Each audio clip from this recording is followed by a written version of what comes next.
When planning a silage clamp, one thing that you should consider is the SAFO regulations. That's the silage, slurry and agricultural fuel oil regulations, which apply to all silage clamps, whether self-feed or otherwise. All of the rainwater, of course, that lands on the silage clamp and the surrounding aprons needs to be captured and stored within the slurry storage system or the silage effluent system.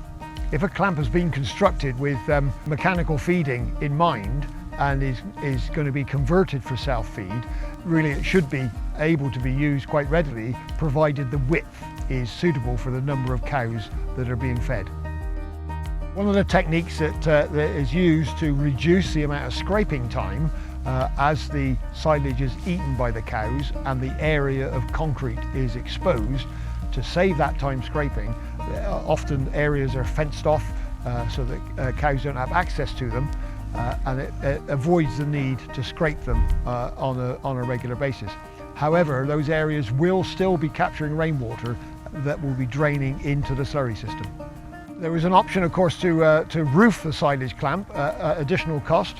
That would be around about £60 per tonne stored, or £120 per square metre covered. And that, of course, will reduce the amount of water, rainwater, that is otherwise captured and stored in the slurry system. And there's the opportunity then, of course, to capture the rainwater and store it separately for recycling, reuse, washing down yards.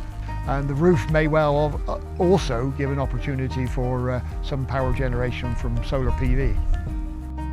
There is a health and safety aspect of working with a silage clamp, and it's advisable that a guide rail be installed around the top of the clamp to help protect against falls from height and act as a guide when the clamp is being filled. The government's clean air strategy is designed to address ammonia emissions primarily from livestock. And so contaminated floor areas, concrete yards will be emitting ammonia, and so there will be a desire to either reduce the amount of space that is contaminated, or to scrape more frequently so that less ammonia is given off from those yards.